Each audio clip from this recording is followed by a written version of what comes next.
తాకట్లో ఉన్న బంగారాన్ని విడిపించి ఆ రోజున మార్కెట్ ధర కట్టి మిగిలిన డబ్బును మీకు అందిస్తుంది కొమ్మూరి గోల్డ్.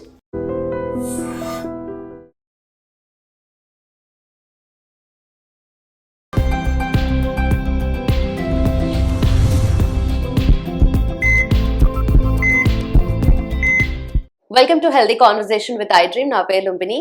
స్పైన్ సర్జరీస్ అసలు ఎందుకు అవుతాయి అండ్ స్పైన్ సర్జరీ వల్ల వచ్చే కాంప్లికేషన్స్ ఏంటి అండ్ అలాగే పోస్ట్ సర్జరీ తీసుకోవాల్సిన కేర్ ఏంటి, లెట్స్ డిస్కస్. ఈ రోజు మనతో పాటు ఉన్నారు ప్రముఖ న్యూరో సర్జన్ రంగనాథం గారు. Let's talk to him. Hello sir, నమస్తే. సో స్పైన్ సర్జరీస్ అనేటివి మేజర్ గా ఎందుకు అవుతూ ఉంటాయి? యూజువల్లీ మనం బ్రెయిన్ గురించి మాట్లాడుతూ ఉంటాం, హెడేక్ గురించి మాట్లాడినప్పుడు బ్రెయిన్ గురించి ఇవన్నీ యూజువల్ గా మాట్లాడతాం. బట్ బ్యాక్ ఏక్ వచ్చినప్పుడు స్పైన్ రిలేటెడ్ గా ఇంటర్నల్ గా ఎలాంటి ప్రాబ్లమ్స్ అనేవి ఉంటాయి అసలు? ఫస్ట్ అసలు స్పైన్ సర్జరీస్ అన్నది బ్రెయిన్ హెల్త్ చూసుకుంటే చాలా ఎక్కువగా విరివిగా జరుగుతున్నాయి భారతదేశం. దగ్గర ప్రతి సంవత్సరం 2 లక్షల సర్జరీ అవుతుంది, నమ్ముతారా? 2 లక్షలు ఓన్లీ స్పైన్ రిలేటెడ్. అంటే ఎందుకంటే అంత కామన్ అయిపోయింది. ముఖ్యంగా గత 10-15 సంవత్సరాల్లో వెనుపాము వెన్నుపూసల మీద చేసేటువంటి సర్జరీలు చాలా పెరిగాయి. ఈ మధ్య కాలంలో ఒక పేషెంట్ నాకు వచ్చి, సార్ మీరు బ్రెయిన్ గురించే చెప్తున్నారు, నడుము స్పైన్ గురించి చెప్పండి సార్ అని అడిగారు. ఎందుకంటే స్పైన్ సర్జరీ గురించి ప్రజల అవగాహన కొంచెం తక్కువగా ఉంది. అంటే ఏముంది, స్పైన్ కదా, బ్రెయిన్ కాదు కదా, అంత ప్రమాదం లేదని. అక్కడ కూడా ప్రమాదం లేని సర్జరీ లేదు కదండి. ఒకప్పుడు ఏదో నిన్న మన కూకట్పల్లిలో జరిగిన సంఘటన గురించి ఒక వీడియో చేశాను నేను 2 సంవత్సరాల క్రితం. ఏం లేదు, ఒక దంతం తీసుకోవడానికి ఒక వ్యక్తి వెళ్ళాడు డాక్టర్ దగ్గర. ఎందుకంటే అతను మ్యారేజ్ కావాలట. మ్యారేజ్ ముందు అది బాగాలేదు తీసుకుని వెళ్తే మళ్ళీ ఇంటికి తిరిగి రాలేదు, చనిపోయాడు. వినడానికి నమ్మశక్యంగా ఉండదు, జరిగింది నిజం. దానిలో కారణం ఏమిటి? సర్జరీ కోసం ఏదైతే అనస్థీషియా ఇచ్చారో జైలుకి అనేది, దాని వలన 1,00,000 మందిలో ఒకరికి మరణాలు రావచ్చు. అంటే అర్థం ఏమిటంటే సర్జరీ అనేది సర్జరీ, రిస్క్ లేని సర్జరీ అంటూ లేదు. మీరు అడిగారు స్పైన్ సర్జరీ దేనికోసం చేస్తారు? మామూలుగా వెన్నుపూసల మధ్య ఉండేటువంటి డిస్క్ అని ఉంటుంది. మనం కూలంకషంగా ఆలోచిస్తే మెడ ప్రాంతంలో ఉండేదాన్ని సర్వైకల్ ఏరియా అంట, అక్కడ 7 వెన్నుపూసలు ఉంటాయి. నడుము భాగాన్ని లంబార్ అంటాం, అక్కడ 5 వెన్నుపూసలు. మధ్యలో ఉండేదాన్ని డార్సల్ లేకపోతే థొరాసిక్ అంటాం, అందులో 12 వెన్నుపూసలు. ప్రతి 2 వెన్నుపూసల మధ్య సృష్టికర్త మర్చిన ఒక డిస్క్ అని ఉంటుంది. ఈ స్పైనల్ సర్జరీలో కామన్గా చేసేది ఈ డిస్క్. దాని గురించి 2 మాటల తర్వాత చెప్తున్నాం. ఆ తర్వాత రోజుకి యాక్సిడెంట్లు ఎక్కువైపోతున్నాయి. రోడ్లు చాలా బాగున్నాయి. హైదరాబాద్ నుంచి విజయవాడ వెళ్ళడం అన్నది ఒకప్పుడు 6 గంటలు 5 గంటలు అయితే ఇప్పుడు 1-2 గంటల్లో వెళ్ళిపోతున్నామని చెప్తున్నారు అందరు రికార్డులు. అండ్ దానిలో ఇబ్బందులు కూడా ఉన్నాయి కదండి. సో రోడ్ ట్రాఫిక్ యాక్సిడెంట్స్ ఎక్కువ అయిపోయినాయి. మూడోది ఏమిటి అంటే భారతదేశంలో ఉండేటువంటి జనాభా తాలూకా సంఖ్య ఎక్కువ అయింది, ఎక్కువ సంవత్సరాలు బతికేవాళ్ళు. దానివల్ల డీజనరేషన్, జుట్టు ఎలాగైతే తెల్లగైపోయిందో ప్రతి శరీరంలో ప్రతి అవయవంలో కూడా సహజం కదండి దాని మార్పులు. ఎంత ఆర్థిక ప్రమాణాలు పెరిగినా వెన్నుపూసలో వచ్చే టీబీ అన్నది ఇంకా ఉంది. దానికోసం కూడా సర్జరీ అప్రోచ్ చేస్తూ ఉంటాం. నాలుగోది ఇంకొకటి ఏమిటి అంటే దానిలో బ్రెయిన్ స్పైనల్ కార్డులో ట్యూమర్స్, క్యాన్సర్ కానీ క్యాన్సర్ కానివి కానీ ఏదన్నా కానీ క్యాన్సర్ మొత్తం మీద అక్కడ ట్యూమర్స్ వచ్చే అవకాశం కూడా ఉన్నాయి. ఎక్కువ శాతం లక్కీగాను క్యాన్సర్ కాకూడదని మనం సంతోషపడదాం. ఇది కూడా ఏ వయసులోనే రావచ్చు. ప్రాబ్లం వల్ల ఏమిటంటే ముఖ్యంగా మన దృష్టి ఈ రోజున ఈ స్పైనల్ ఏదైతే ఉందో డిస్క్, అక్కడ చేసేటువంటి ఆపరేషన్లు, దాని తాలూకు ఎంత మనం పర్సంటేజ్ దాని కాంప్లికేషన్ గురించి మనం ఈరోజు ముఖ్యంగా దృష్టి పెడదాం. ఇందాక చెప్తున్నట్టుగా 2 లక్షల మంది అవుతుంది. విదేశాల నుంచి భారతదేశానికి వచ్చి ఆపరేషన్ చేయించుకునే వాళ్ళు దగ్గర 20,000 మంది ప్రతి సంవత్సరానికి. అంటే ఎంతగా మెడికల్ టూరిజం పెరిగింది చూడండి. అన్నిటికంటే ముఖ్యమైన ఈ మధ్య కాలంలో జరుగుతున్న ఆపరేషన్ అంటే ఈ స్పైనల్ ఫ్యూజన్. అంటే ఏమిటో 2 వెన్నుపూసల మధ్యన ఆపరేషన్ చేసి దాన్ని కలయిక కోసం చేసేటువంటి ఒక పద్ధతి. దాన్ని స్క్రూలు, రాడ్లు ఇవన్నీ వేయడం, దాన్ని ఇంప్లాంట్స్ అంటారు. ఇది దయచేసి అందరూ గమనించాల్సింది ఏమిటంటే 44 సంవత్సరాల అనుభవంతో వేలాది స్పైనల్ ఆపరేషన్ చేసి ఉన్న అనుభవంతో నా ఒపీనియన్గా చెప్తున్న మాట. సరే, ఇప్పుడు మామూలుగా కొత్తగా స్టార్ట్ చేసినటువంటి డాక్టర్లు వాళ్ళ ఆలోచన మారచ్చు, వాళ్ళ ఆలోచన సరళిగానే ఆలోచన రీతిగానే ఉండొచ్చు. ఇది ఎవరైనా కించపరిచే ప్రయత్నం అయితే కాదు. నేను అలాగా ఆలోచిస్తాను. స్పైనల్ సర్జరీ అంటే ఆంగ్లంలో ఒక మాట ఉంది, the patient should ask for surgery, not the doctor decide. అంటే దాని తెలుగులో తర్జుమా చేస్తే డాక్టర్ గారు నీకు అర్జెంటుగా ఆపరేషన్ చేయాలని హడావుడి పెట్టడం కన్నా నేను ఇంక భరించలేను సార్ ఈ నొప్పితో ఈ ప్రమాదంతో మీరు తొందరగా ఆపరేషన్ చేయండి ఓకే. అన్నప్పుడు చేయాలి. హుహు. ఇది ఎక్కడో మేము చదువుకున్న ఢిల్లీ ఎయిమ్స్లోనే మా గురువు గారు చెప్పారు. దానికి కారణాలు లేకపోలేదు. ఆ ఫ్యూజన్ గురించి ఒక మాట మనం చెప్పుకున్నాం. ఫ్యూజన్స్ అన్న దగ్గర దగ్గర 20,000 ఫ్యూజన్స్ అవుతున్నాయి భారతదేశంలో. మంచిదే, కానీ దానివల్ల ఇబ్బందులు కూడా తెలియాలి. ఎందుకంటే అసలు చెప్పడం సైన్స్ ఏం చెప్తుందంటే one of the most painful operations అని, చాలా నొప్పి ఉండేటువంటి ఆపరేషన్. ఓకే. భయపెట్టేది కాదు, కానీ వాళ్ళకి తెలియాలి. ఇప్పుడు ఎందుకు ఆపరేషన్ అయిన తర్వాత ఆపరేషన్ బాగానే అయింది, తర్వాత ముందుకు వంగడం కష్టం, పక్కన తిరగడం కష్టం, బరువులు ఏమైనా ఎత్తాలంటే కష్టం, కొన్ని వారాల పాటు. ఓకే. ఇవన్నీ మెంటల్గా అందరికీ గ్రహించాలి. ఇది చేసే డాక్టర్ తాలూకు తప్పు కాదు. ఆ ప్రొసీజర్లో రాడ్ ఉంటుంది అక్కడే. రాడ్ ఏదో కొన్ని రోజులు నుంచి తీసి, అది కూడా కొంతమంది అడుగుతూ ఉంటారు, సార్ రాడ్ తర్వాత తీసేస్తారా? తీయమండి, రాజు అక్కడే ఉంటుంది. రాడ్ ఎందుకంటే మీకు చాలా అవసరం కాబట్టి వెన్నుపూసలు ఏదైతే పక్కకి ఇబ్బందులు కానీ ఉండే దాన్ని సరి చేయడానికి ఉపయోగేటువంటి ఒక పద్ధతి, దాన్ని తీసేయడానికి లేదు. అదే కాకుండా ఇప్పుడు ఇన్ని చేసి కూడా ఫెయిల్డ్ బ్యాక్ సిండ్రోమ్ అని ఒకటి ఉంది. అంటే ఏమిటి? ఆపరేషన్ చేశారు, ఒకసారి చేశారు, ఒక్కొక్కసారి రెండోసారి చేశారు, చేసినా కూడా అక్కడ ఏంటంటే బోన్ పెట్టితే దాని ఫ్యూజన్ కాకపోవడం కానీ, కలవకపోవడం కానీ, అక్కడ లూజ్గా ఉండడం కానీ, సూడో ఆర్థ్రోటిస్ ఉండాల్సిన దానికంటే సరిగ్గా లేకుండా ఉండేటువంటి పద్ధతి కానీ, ఇంకా పర్సిస్టెంట్గా నొప్పి, ఇంకా అక్కడ డాక్టర్లు అప్పుడు తిరుగుతూనే ఉంటారు. అందువల్ల బ్యాక్లో ముఖ్యంగా ఏమిటంటే ఫెయిల్డ్ బ్యాక్ సిండ్రోమ్ అని అవుతుంది. అంటే ఏమిటి? సర్జరీలు చేసినా కూడా 1-2 సార్లు ఇంజక్షన్లు ఏం చేసినా కూడా నొప్పి తగ్గకుండా కొంతవరకు అంటే పేషెంట్ తాలూకు ఆలోచన సరళను బట్టి ఉంటుంది. ఎందుకంటే పేషెంట్ నొప్పి అన్నది ఎలా ఉంటుందంటే ఎక్స్పెక్టేషన్ 100% ఉంటుంది, తప్పేం లేదు. కానీ అన్నిసార్లు 100% రికవరీ ఉంటుందా అన్నది ఆలోచన. అక్కడ వెయిట్ని బట్టి డయాబెటీస్ ఉందా లేదా, పొగ త్రాగేవాళ్ళ లేదా, లేకపోతే ఎంత వెయిట్ ఉన్నారు, ఎంతవరకు మీకు ఎన్ని చోట్ల ఆపరేషన్ జరిగింది, ఇవన్నీ ప్రమాదకం కదండి. అందువల్ల గమనించాల్సింది ఏంటంటే ఆపరేషన్ చేయడం అనేది ఎంత ముఖ్యమో దానిలో ఉన్న చిన్న చిన్న ఇబ్బందులు, likely problems, fail back syndrome గురించి తెలియాల్సిన అవసరం కూడా ఉంది. అందువల్ల నేను చెప్తున్నది అంతా కూడా నాకు అన్న అనుభవం 44 సంవత్సరాల నుంచి. సో ఇందాక చెప్పినట్టుగా ఏమిటంటే ఒక పేషెంట్ నడువులో డిస్క్ గురించి 2 మాటలు చెప్తాను. డిస్క్ అన్నది గ్రహించాల్సిన అందరూ, నేను ప్రతి పేషెంట్కి చెప్పిన మాట ఈరోజు కూడా ఈ వీడియో ముఖ్యంగా చెప్తున్నాను. ప్రతి 2 వెన్నుపూసల మధ్య 1-2 వెన్నుపూసల మధ్యలో తప్ప మెడలో ఉండే ప్రతి వెన్నుపూసల మధ్య డిస్క్ ఉంటుంది. అది ఒక మెత్తలాగా అమర్చాడు ఆ సృష్టికర్త. ఏదైతే ఇప్పుడు మాటకు చూడండి, వాషర్ ఉంటుంది సైకిల్లో, అది లేకపోతే కీకి ఏమైనా వస్తుంది, సౌండ్ వస్తుంది కదా, అది ఆయన గ్రహించే దానికి అలా అమర్చాడు.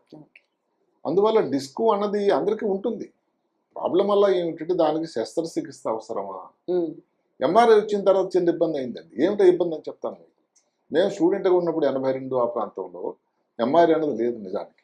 ఎంఆర్ఐ అనేది 85-86 ప్రాంతంలో భారతదేశంలో ప్రవేశించింది.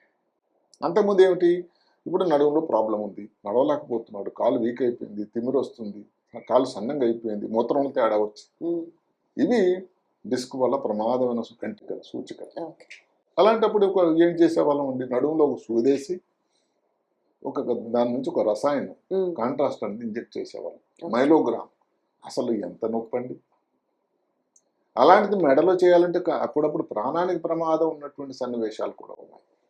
ఇప్పుడు దాని నుంచి ఇందాక మనం చెప్పిన అల్ట్రా ప్రాసెస్ ఫుడ్ లాగా ఈజీగా అయిపోయింది ఎంఆర్ఐ చేస్తే అంటే ఒక 20 నిమిషాలు మాక్సిమం అరగంటలో అయిపోతుంది, నొప్పి లేదు, ఏం లేదు. సో ఎంఆర్ఐలో ప్రాబ్లం ఏంటంటే హై రెజల్యూషన్ ఇన్వెస్టిగేషన్, దాన్ని రీసెర్చ్ చేయడం చాలా బ్రహ్మాండం పరీక్షది. దానిలో చిన్న ఇబ్బంది కూడా ఏమిటంటే దానిలో చిన్న డిస్కులను కూడా కనబడుతుంది.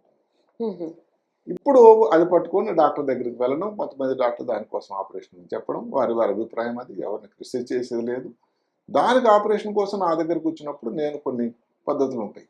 అంటే ఏమిటి, ఫస్ట్ అడిగేది ఏమిటి, ఈ నొప్పి వల్ల ఎంత ప్రాబ్లం ఉంది, ఉదయం లేచి సాయంకాలం నీకు ఉండే పనులు దైనందిన జీవితంలో ఎంత కష్టం అవుతుంది, చాలా ఇబ్బంది అవుతుంది ఒక సంగతి. అంత పెద్ద ప్రాబ్లం లేదు సార్, అది బరువు, ఊబకాయ. ఇప్పుడు మాటకు 80 కిలోల బరువు అంటే 80 కిలోల బరువు నడుము మీద పడుతుంది కదండి. ఏరియా కామన్ గా డిస్క్ ప్రాబ్లం వచ్చేది కామన్ గా నడుములో వచ్చేది లంబార్ డిస్క్ అన్నది, అందులో 4-5-5-1. సో దానికి సర్జరీ అన్నది కాకుండా దానికి ఆలోచన చేయాల్సిన అవసరం ఉంది. మరి అదే కాకుండా ఇంకెంతమంది నా దగ్గరకు వచ్చినప్పుడు ఇంకొక మాట చెప్తుంటే, వచ్చినప్పుడల్లా కూడా దానికి ఇంకెవరో డాక్టర్ చెప్పడం, దానికోసం నా ప్రకారం నీకు ప్రస్తుతానికి అది సర్జరీ అవసరం లేదు అని. అంటే తర్వాత అవసరం పడుతుందా లేదని కాదండి, ఇప్పుడున్న పరిస్థితిలో మీకున్న లక్షణాలను బట్టి, మీకున్నటువంటి మా పరీక్షా విధానాన్ని బట్టి తొందరపడి ఆపరేషన్ చేయాల్సిన అవసరం లేదు అని. మళ్ళీ ఇంకొక మాట చెప్తున్నాను, ఎవరికైతే ఆపరేషన్ నడుము వెన్నుపూస కోసం చేయాల్సింది ఎప్పుడు కాళ్ళలో వీక్నెస్ బాగా వచ్చినా, నడవలేని పరిస్థితి వచ్చినా, మూత్రం మనం కంట్రోల్ లేకపోయినా కానీ, కాళ్ళు సన్నంగా అయిపోయినా, ఇలాంటప్పుడు ఆపరేషన్ తప్ప ఇంకా అన్యదాసరణం నాస్తి. ఇప్పుడు ఇక్కడ కొత్తగా ఏమిటంటే ఈ మధ్య కాలంలో గత 10-15 సంవత్సరాల నుంచి ముందు నుంచి ఉన్నది ఈ ఫ్యూజన్స్ అని వచ్చాయి. అంటే డిస్క్ తీసాము, అక్కడ వచ్చిన సపోర్ట్ తక్కువ అవుతుంది, దానికోసం సపోర్ట్ కోసం ఉన్నది ఒక ఇంప్లాంట్ అని ఒకటి వచ్చింది, ఒక రకమైనటువంటి ఒక పరికరం లాంటిది. అండ్ దాన్ని ఇప్పుడు ఉండేది ఒకప్పుడు స్టీల్ చాలా తక్కువ వాడేవాళ్ళు, ఇప్పుడు అన్ని కూడా టైటాన్, చాలా మంచి మెటీరియల్. ఈ ఫ్యూజన్ వల్ల ఇబ్బందులు ఏమంటే కొత్త ఇబ్బందులు దానివల్ల వచ్చాయి. దానివల్ల సౌకర్యం ఏంటంటే పేషెంట్ మొబిలిటీ ఎక్కువ అవుతుంది, తొందరగా రికవర్ అవ్వడానికి ఆస్కారం ఉంటుందని కూడా శాస్త్రం చెప్తుంది. మరి ఇదే చేసామనుకోండి, ఉన్నదాని ఏదన్నా కానీ ఉన్న చోటు నుంచి ఇంకో చోటకు దాని డిస్ప్లేస్మెంట్ అవ్వచ్చు, లేదా వేసే రాడ్ అన్నది బ్రేక్ అవ్వచ్చు, లేదంటే వేసేటువంటి అది ఇంప్లాంట్ ఏదైతే ఉందో విరిగిపోవచ్చు. ఇన్ని ఇబ్బందులు, స్క్రూలు పక్క జరిగిపోవచ్చు, స్క్రూ లూజ్ అయిపోవచ్చు. ఇది ఎవరిని భయపెట్టే ప్రయత్నం కాకపోయినా, శాతం అన్నది తక్కువైనా కూడా ఈ అవకాశం అయితే ఉన్నది. సో కాంప్లికేషన్ గురించి మాట్లాడుకుంటే ఇది ఆపరేషన్ చేసాం, స్పైన్లో కూడా ఎక్కడైనా ఆపరేషన్, ఇన్ఫెక్షన్ అన్నది, దానిలో ఉండాల్సిన జాగ్రత్తలు అనేది కొంతమంది ఏంటంటే స్పైన్ సర్జరీ అనేది కంపారిటివ్గా అన్ని సౌకర్యాన్ని చిన్న చిన్న హాస్పిటల్ చేయడం వల్ల ఇన్ఫెక్షన్ శాతం పెరుగుతూ ఉంటుంది. మూడోది ఏమిటంటే ఒకదాని చోటు కంటే ఎక్కువ చోట్ల ఆపరేషన్ చేయాల్సి వచ్చింది అనుకోండి, స్పైన్లోనే ఎన్ని దగ్గరలు చేయాల్సి వస్తే రిస్క్ అన్నది, ఇన్ఫెక్షన్, కాంప్లికేషన్స్ అన్ని అంత ఎక్కువ అవుతాయి.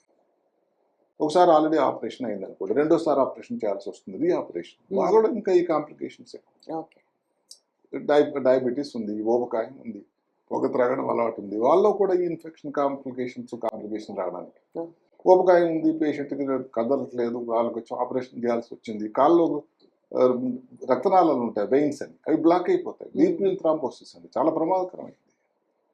ఇది దీని వలన కూడా ప్రాబ్లం గుండెల్లో కానీ, లేకపోతే దానివల్ల బ్రెయిన్లో రావడం కానీ. ఇన్ఫెక్షన్ అనేది మనం సరే ఇన్ఫెక్షన్లో 2 రకాలు ఉంటుంది. ఉపరితలం మీద సర్ఫేస్గా వచ్చి కుట్ల దగ్గర వచ్చే ఇన్ఫెక్షన్ వేరు, వెన్నుపూస లోపలకు వెళ్ళేటువంటి ఇన్ఫెక్షన్, డిస్క్ స్పేస్ ఇన్ఫెక్షన్ అనేది ఇంకా చాలా ప్రమాదకరం. లేదా ఆపరేషన్ టైంలో ఏదన్నా కారణం వల్ల రక్తస్రావం జరగడం కానీ, ఇవన్నిటి కూడా కాంప్లికేషన్స్ అన్నది మనం చేస్తూ ఉన్నాము. అక్కడ పక్కన నరం మీద ఆపరేషన్ చేస్తున్నాం, నరం ఎంత బాగా చేసి ఎన్ని జాగ్రత్తలు తీసుకున్నా కొంచెం దాన్ని వీక్ అవ్వడం కానీ, నమ్నెస్ రావడం కానీ, ఒక్కొక్కసారి పారాలసిస్ రావడం కూడా, అంటే దగ్గర 3%-2% అండి, చేతుల్లో అంతే. అంటే ఆపరేషన్ ఎందుకంటే ఇవన్నీ ఎవరండి భయపెట్టి ఇందాక చెప్పినట్టుగా మళ్ళీ ఏంటంటే రిస్క్ అన్నది ఉన్నదండి నరాల మీద ఆపరేషన్. అదే కాకుండా ఇంకొక మాట ఏంటి చెప్పుకోవాలంటే, ఆపరేషన్ చేస్తున్నప్పుడు దానిపైన జోరా అని ఒక పొర ఉంటుంది. ఆ జోరా అనే పొర మీద రప్చర్ అవ్వడం వల్ల దాని నుంచి నీరు రావడం, జోరా అంటే భగవంతుడు ఇచ్చినటువంటి ఒక పొర, అది చిన్న రప్చర్ అయింది అనుకో, చిన్న పంక్చర్ అయింది అనుకో, దానివల్ల వాటర్ వస్తుంది, సిఎస్ఎఫ్, ఇన్ఫెక్షన్ కారణాలు, నరం వీక్నెస్ అయింది. ఇవి ఇక్కడ కాంప్లికేషన్స్. ఈ మధ్య కాలంలో ఒక కొత్త పద్ధతి, మంచి పద్ధతి, ఒక విధంగా మిస్ అని వచ్చింది. ఏమిటా miss? Minimally invasive spine surgery. దీనికి చాలా మంచి ఫలితాలు ఉన్నాయి. ఏమిటంటే ఇది తక్కువ టైంలో రికవర్ అయిపోవడం, హాస్పిటల్ నుంచి డిశ్చార్జ్, హాస్పిటల్లో కుట్లు దించుకోవడానికి ఎక్కువ రోజులు అవసరం లేకుండా, మామూలుగా చాలా ఎక్కువ కుట్లు వేయాల్సిందే 3-4 కుట్లతో ఎండోస్కోపీ ద్వారా చిన్న ఇన్సిషన్ ఇచ్చి చేసేటువంటి పద్ధతి బాగుంది, మంచిది కూడా. ఎంతవరకు అంటే ఈ మధ్య కాలంలో పేషెంట్లో ట్రెండ్ ఏమిటి వస్తుంది, అది ఆ చిన్న ఇన్సిషన్ నాకు కావాలి, అక్కడే ప్రాబ్లం వల్ల వస్తుంది. ఇక్కడ పేషెంట్ డిసైడ్ చేయకూడదు, అక్కడ ఉండేటువంటి డాక్టరు, ఆ డాక్టర్కి ఉన్న అనుభవం, ఈ వ్యక్తికి ఉండేటువంటి మిగతా ప్రాబ్లమ్స్ అన్నీ, ఏది కరెక్టు, ఏ రకమైన ప్రొసీజర్ కరెక్టు, ఏ రకమైన అప్రోచ్ కరెక్టు, ఏ రకమైన పద్ధతి దానికి ఇంప్లాంట్ అయ్యాలా లేదా, ఇవన్నీ ఆలోచించేది డాక్టర్. కాబట్టి డాక్టర్ తాలూకు నమ్మకంతో వెళ్ళినప్పుడు డాక్టర్ తాలూకు విజ్ఞతకు వదిలేయాలి తప్ప, అది నాకు కావాలని చెప్పి అది చేయడం నీకు లాభం లేదని చెప్పినప్పుడు వెళ్ళిపోయిన కొంతమంది పేషెంట్లు కూడా ఉన్నారు నా దగ్గర. సరే, ఆ తర్వాత రెండోసారి ఆపరేషన్ వాళ్ళకి అయింది, అవన్నీ సంగతి. ఇక్కడ ఏమిటి, చిన్న చోట్ల చేయాల్సి ఉంటుందండి. ఎండోస్కోప్ పెట్టామో అనుకోండి, చిన్న ఇన్సిషన్ ఉంటుంది, దానివల్ల కొంత ఇబ్బందులు ఉంటాయి కదండి. అంత చిన్న ఇన్సిషన్ వేసినప్పుడు మన నరం దగ్గరే ఆపరేషన్ చేస్తున్నాం, అటు ఇటు దానికి మనకి వెసులుబాటు ఉండదు, నరం మీద కూడా ఇబ్బందులు ఎక్కువ అవడానికి ఆస్కారం. కానీ మల్టిపుల్ ప్లేసెస్ లో సర్జరీ చేయాలన్నా కూడా మినిమల్ ఇన్వేసివ్ యూజ్ చేస్తారు, అంటే చేస్తున్నారు. మామూలుగా అయితే ఒక పక్కనే, కుడి పక్కన కానీ, మామూలుగా ఏమిటంటే మినిమల్ ఇన్వేజివ్, కుడి కాలు నొప్పున్నా, ఎడం కాలు నొప్పున్నా, అలా చేస్తూ ఉన్నారు. ఇప్పుడు రోజు రోజుకు అనుభవం వచ్చిన కూడా ఇవన్నిటికి కూడా చేస్తున్నారు. అదే కాకుండా మన దేశంలో స్టెనోసిస్ అంటారు. అంటే వెన్నుపూసల నుంచి నరాలు బయటకు వచ్చే చోటు సన్నగా అయిపోతుంది కొన్ని కారణాలు. ఆ స్టెనోసిస్ ఉండేటువంటి వ్యక్తులు చాలా ఎక్కువ మంది. ఇది అందరూ గమనించాలి. అలాంటి వాళ్ళకి ఒక్కోసారి మినిమల్ ఇన్వేజివ్ చేసినా కూడా ఫెయిల్యూర్ రేట్ అని దగ్గర 20 నుంచి కొన్ని స్టడీస్ 20 నుంచి 30% ఉంటుంది. రెండో ఆపరేషన్. ఫెయిల్యూర్ అంటే ఇంకేం కాదు, ఇంకొకటి ఆపరేషన్. అక్కడే రంధ్రం పడింది అనుకోండి, అక్కడ రంధ్రం కవర్ చేయడం చాలా కష్టం. దానికి ఏదో కుట్లేయడానికి ఓపెన్ పే ప్రొసీజర్ అయితే అది. ఇంప్లాంట్ ఆ చిన్న దాని నుంచి చేశారనుకోండి, ఎంత బాగా చేసినా ఆ ఇంప్లాంట్ ఉన్నదానికంటే ఏదైతే తప్పు ప్లేస్లో ఉండేది అవకాశం. ఇన్ఫెక్షన్ సరే ఎక్కడైనా కానీ. అంటే ప్రతి దానికి కూడా మినిమల్ ఇన్వేజివ్ అన్నది ఇప్పుడు ఎక్కువ మంది అదే ఆప్ట్ చేస్తున్నారు. కానీ అక్కడ ఏ ప్రొసీజరు ఏ పేషెంట్కి అన్నదానికి కాంప్లికేషన్ ఉన్న దృష్ట్యా ప్రతి దాని గురించి కూడా డిసైడ్ చేయాల్సింది ఆ డాక్టర్ తాలూకు అనుభవం గురించి దీని నుంచి, తర్వాత ఆ పేషెంట్కి ఉన్న మిగతా టోటల్ ఫైండింగ్స్ని బట్టి కూడా డిసైడ్ చేయాల్సి ఉంటుంది. అందుకని ఆపరేషన్ వచ్చి నాకు అది చిన్న ఇన్సిషన్ అది కావాలన్న అది సముచితమైన ఆలోచన కాదు. మీకు ముందు దానికోసం ఇబ్బంది రాకుండా రెండో ఆపరేషన్ అవసరం పడకుండా కూడా ఉండే అవకాశం అది తొందరపడకపోతే ఉంటుంది. లేకపోతే ఒక్కొక్కసారి 20% 30% రెండోసారి ఆపరేషన్ చేయాల్సిన అవసరం కూడా ఉన్న దానిలో బారిన మీరు కూడా పడవచ్చు. అందువల్ల స్పైన్ ఆపరేషన్ అనేది చాలా విరివిగా జరుగుతున్నాయి. చాలా ఎక్కువ మంది చేయించుకుంటున్నారు. భారతదేశంలో వ్యక్తులు ఎక్కువ సంవత్సరాలు బతుకుతున్నారు కాబట్టి డీజనరేషన్, ఇందాక ఏదైతే మనం చెప్పుకున్న డిస్క్ తాలూకా ఇబ్బందులు అన్నది ఎక్కువైనాయి. అదే కాకుండా ఆర్థిక ప్రమాణాలు పెరిగాయి, అవగాహన పెరిగింది. అదేదో అక్కడెక్కడో వీడియోలు కానీ చూసి కానీ ఇంకెక్కడ కానీ దానివల్ల తొందరగా చేసుకుంటే మనం తొందరగా టైం లేదు పేషెంట్. ఇప్పుడు ఒక దగ్గరలో ఉన్నది కామనెస్ట్ ఆపరేషన్ అయిపోయింది స్పైనల్లో చేసేటువంటి డిస్కులు అవన్నీ. అదే కాకుండా మిగతా దేశాల నుంచి కూడా చాలా మంది పేషెంట్లు వచ్చి చేయించుకుంటూ ఉన్నారు. ఇప్పుడు ఉన్న పరిస్థితులు ఏమిటంటే ఇప్పుడు సైన్స్ ప్రగతి మారుతూ ఉంటుంది కదా. ఇప్పుడు ఫ్యూజన్ అనేది తొందరగా చేసేస్తే పేషెంట్ తాలూకు మొబిలిటీ బెటర్ అనే రోజులు వచ్చాయి. అంటే ఆపరేషన్ అనేది చాలా మంచి ఆపరేషన్ అయినా దాని గురించి ప్రాస్ అండ్ కోన్స్ మంచి చెడు యోచన చేసి దాని గురించి స్టెప్ తీసుకోవడం అనేది చాలా సముచితమైన ఆలోచన. ఇది నేను అందరికీ సలహా. Right sir. అండ్ అలాగే మీరు అన్నట్టుగా ట్రెడిషనల్ ఓపెన్ సర్జరీ కానీ లేదంటే మినిమల్ ఇన్వేజివ్ చేసినా కూడా పోస్ట్ సర్జరీ కేర్ అనేది ఏముంటుంది? పోస్ట్ సర్జరీ కేర్ అంటే ఎక్కడైనా కానీ సర్జరీ టైంలో అంతా స్మూత్గా జరిగిపోయింది అనుకోండి. ఇప్పుడున్న పరిస్థితి ఏమిటంటే ఇంప్లాంట్ గా వేసినట్టయితే ఒక 2 రోజులు కొంచెం నొప్పి వరకు ఉంటుంది. లేదంటే ఇంప్లాంట్ కాకుండా ఉండేటైతే మరుసటి రోజు నడిపిస్తాం. మూత్రం కోసం ఏదైతే ట్యూబ్ ఉందో 2 రోజుల్లో తీసేయటం, డిశ్చార్జ్ కోసం 3 రోజులు, కుట్లు దించుకోవడానికి తర్వాత రావచ్చు. ఇప్పుడు ఆర్థికంగా కూడా మేము ఉన్నది కార్పొరేట్ వ్యవస్థ. కార్పొరేట్ వ్యవస్థలో ఖర్చు అన్నది ఒక ముఖ్యమైన విషయం అయిపోయింది. అందువల్ల ఎక్కువ అవసరం లేదు. మామూలుగా అయితే పెద్దగా ఇన్స్టిట్యూషన్ పెద్దదేసి ఓపెన్ సర్జరీ చేసినట్టయితే వారం వరకు కుట్లు తీయి. డయాబెటీస్ ఉందనుకోండి కుట్లు లేట్గా తీస్తాం. ఆపరేషన్ టైంలో ఏదైనా ఇబ్బంది వచ్చింది అనుకోండి, ఏదైనా అనుకున్నట్టు జోరాకు రంధ్రం పడింది అనుకోండి, ఏదైతే పొరకి అక్కడ నుంచి వాటర్ వచ్చిందని అలాంటప్పుడు మనం తొందరగా చేయాలి. అలాగే అక్కడ వచ్చిన పరిస్థితులను బట్టి ఏమైనా కాంప్లికేషన్ లేకుండా స్ట్రైట్ ఫార్వర్డ్గా స్మూత్గా అయిపోయినట్టయితే మరుసటి రోజు కానీ ఇంకా 2 రోజులు కానీ అంతా మొబిలైజ్ చేయడం, 3 రోజుల్లో డిశ్చార్జ్ చేయడం. మనకి ఓపెన్ సర్జరీ అయినా కూడా 3 రోజుల్లో డిశ్చార్జ్ ఇస్తారు. కుట్టు తీయించుకోవడానికి వచ్చిన రోజులు కూడా ఉన్నాయి. Right sir, thank you so much. Right.